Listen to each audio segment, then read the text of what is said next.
Bonjour tout le monde, on se retrouve aujourd'hui pour une toute nouvelle vidéo. Et aujourd'hui, on se retrouve pour une petite vidéo assez sympathique. Vu qu'on se retrouve pour une vidéo, on va parler d'orage. Alors aujourd'hui, chez moi, il y a plu et il y a eu beaucoup d'orage. Il y en a eu un, mais genre pendant longtemps. Et on va aujourd'hui parler de qu'est-ce que c'est un orage et on va commencer à parler de la formation d'un orage. Après, on va parler des éclairs, de comment ça se passe. Et on va déjà commencer par parler de comment se forme un orage. Voilà. Alors, on va se retrouver presque là tout de suite maintenant, comme d'habitude quoi, pour trouver, pour vous montrer un peu les différences que on a déjà tous entendu parler du, oui, oui, dans un orage, on a de l'air chaud et de l'air froid.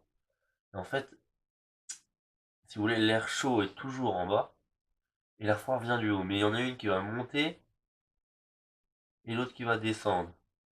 Puisqu'en fait, ça prendrait que le froid descend toujours et l'air chaud monte toujours. J'ai une image à vous montrer, mais on va déjà illustrer ça sur un bout de papier pour vous montrer. Et après, je vous ferai une belle image, bien propre. Allez.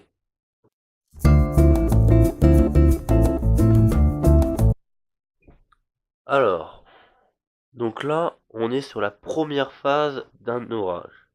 C'est-à-dire qu'on a encore on a encore un nuage de pluie.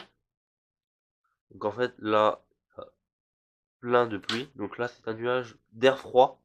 En fait, vous voyez, ici, on a de l'air froid qui descend, et là, on a notre air chaud qui monte. Donc, on a des rafales d'air chaud qui vont monter en haut. Et là, ils ne sont pas composés de pluie. Mais, pour que ça marche, il faut des rafales d'air froid qui sont en train de descendre et composés de pluie. Mais il faut savoir aussi que naturellement, l'air froid va descendre et l'air chaud va monter. C'est quelque chose de naturel. Jusque là, on a par rafale en fait. Et donc on a un cumulus, on appelle ça un cumulonimbus, on a un nuage d'orage, donc un cumulonimbus. Oula. Et donc en fait le sommet du cumulonimbus qui est, attendez, un cumulonimbus, ça a cette forme là. Voilà. Et en fait le sommet du cumulonimbus est à moins, oh la vache, est à moins 56, est à moins 50, est à moins 56 degrés. Et entre 9 à 15 km en terre. Il peut atteindre les 19 km dans l'océan. Donc, ce n'est pas rien, on va dire. Il faut savoir aussi que c'est très courant, c'est beaucoup plus courant d'avoir des orages dans dans le Pacifique, dans la mer Pacifique, si je ne me trompe pas. Si je dis des conneries, corrigez-moi. Parce qu'on a un, une mer, un courant d'air froid, donc toujours vers le bas, avec la mer, et on a une air chaude qui vient du continent. Donc en fait, si vous voulez, ça doit être peut-être la mer Atlantique. Je ne sais plus, c'est soit l'océanique, soit l'Atlantique. L'océan Atlantique et l'océan Pacifique. Ça doit soit être le Pacifique, soit l'Atlantique. Il y en a, et en fait, ou dans les océans en général déjà, parce qu'on a déjà notre air froid qui flotte au-dessus de l'eau. Et on a notre air chaude qui vient du bas des continents et qui est en train de remonter. Et on a toujours des beaucoup plus gros cumulus et des beaucoup plus grosses tempêtes, des beaucoup plus gros orages, avec une beaucoup plus grosse violence, dans la mer ou dans les océans.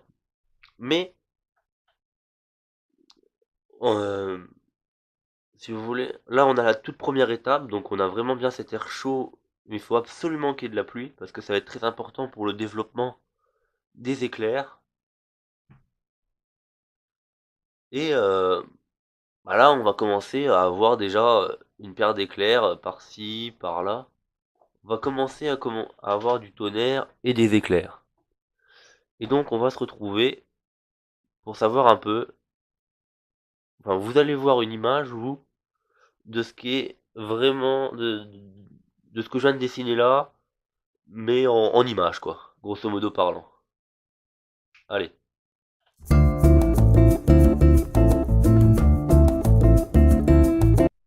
Bon, alors, on va se retrouver avec cet autre cumulonimbus.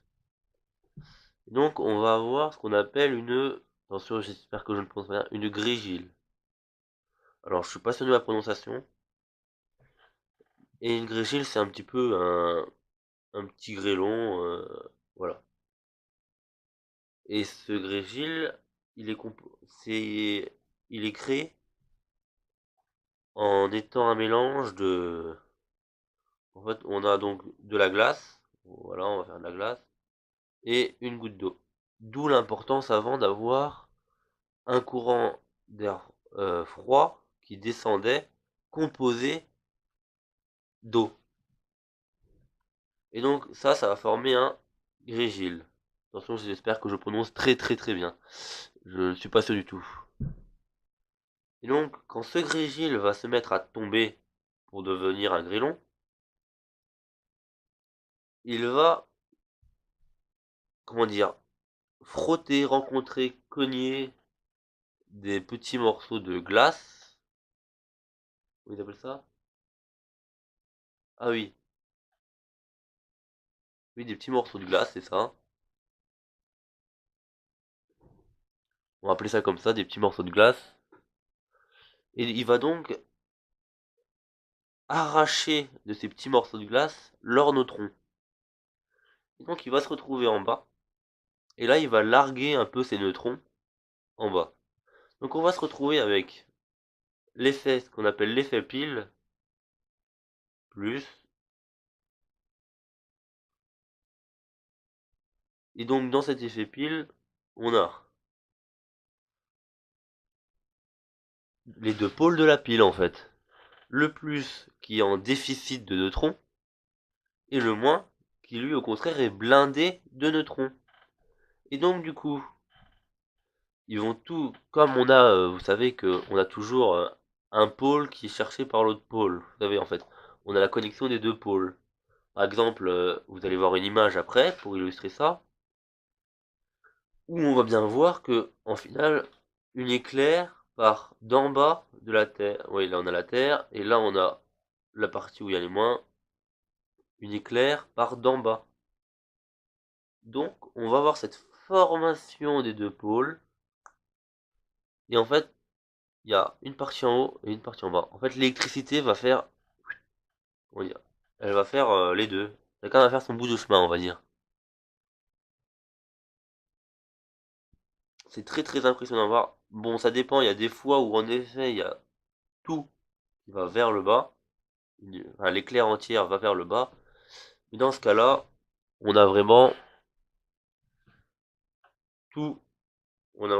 Là, on va déjà travailler. Et ça, c'est. Mais il y a quelque chose qui. On va dire que dans un cumulonimbus, là, comme ça, on a l'effet pi. Et entre les deux, on a de l'air qui va un peu imperméabiliser ces deux plus et ces deux moins. Mais au fur et à mesure du temps, ils vont essayer de créer, de se trouver des chemins, on va dire, pour se rejoindre, les différentes éclairs. Et à ce moment-là, quand ils sont rejoints, on va avoir comme une... Et c'est là où on va avoir la foudre, on va dire. Là, on a le... Tac. Là, on a l'éclair qui va tomber par terre sur le lac. Qui va rejoindre en fait l'autre pôle, parce que les deux pôles... En fait, quand les deux pôles sont réunis, ça fait un peu comme un court-circuit qui va chercher à rejoindre un autre pôle. Donc en fait, ces deux pôles-là vont se transformer en un seul pôle, et on va se retrouver avec le pôle d'en bas. qui va ou le transformer en moins ou en plus. Alors je pense que c'est le moins, mais c'est encore à confirmer. Donc, ça donne ça en image. Bon, alors, suite à m'être rendu compte que j'avais aucune photo à mettre comme celle d'avant, eh ben créé, j'ai fait ça. Donc, enfin, je trouve cette photo-là qui est très représentative, où on a en bas au niveau de la flèche rouge le pôle moins qui représente le sol, qui est pauvre en neutrons, et le pôle oui, et le pôle plus positif qui est au-dessus, qui représente la flèche rouge au niveau du nuage, au niveau du cumulonimbus, ou la vache, il y a un truc bizarre là, qui est elle le pôle plus, comme je le dis depuis 3 fois. Voilà, donc j'ai rajouté ça au montage, et du coup j'espère que ça va vous plaire et que la qualité audio ne sera pas trop dégueulasse, parce que c'est celle de mon ordinateur. Allez, Et voilà. Donc j'espère que cette vidéo vous aura plu, parce que cette vidéo elle touche à sa fin. On va pleurer, aujourd'hui j'ai du mal à parler. J'espère que cette histoire de cumulonimbus, tout ça vous aura plu, que les orages vous auront plu. Si vous voulez qu'on parle d'autres phénomènes météorologiques, style les tornades et tout ça, vraiment dites-le moi dans les commentaires. Ça me fera plaisir. Et puis je pense dans tous les cas que je ferai une vidéo sur les tornades. Peut-être pas tout de suite, mais à la suite de celle-là. Peut-être après les vacances. Ou autre. En tout cas, j'espère vraiment que ça vous aura plu parce que moi c'était un plaisir à tourner, à faire des recherches. Hein, je suis un petit peu skid en plus, avec cette histoire d'électrons qui tombent et voilà. Donc si vous voulez d'autres vidéos, si vous voulez des précisions sur une autre vidéo, qu'on approfondisse encore plus le sujet, qu'on tente des expériences peut-être dessus, il y a peut-être des expériences sympathiques. Ou si vous voulez peut-être pas, pourquoi pas qu'on crée nos propres arcs électriques avec des batteries, avec des petites piles. Moi je suis vraiment partant pour tout. Proposez-moi dans les commentaires. Ou même, je vais peut-être innover un petit peu moi-même. Hein. Donc sérieusement, n'hésitez pas. Moi j'espère que cette vidéo vous aura plu. Moi j'ai pris un plaisir à la monter. Dites-moi aussi parce que j'essaie de m'améliorer au niveau du montage dans les dernières vidéos. Voilà. Allez, moi je vous dis salut à tous et puis bah pourquoi pas. Bonne vidéo. Allez, la bonne vidéo. Lâchez un pouce bleu déjà, abonnez-vous. Après on verra si la vidéo est bonne. Allez, salut.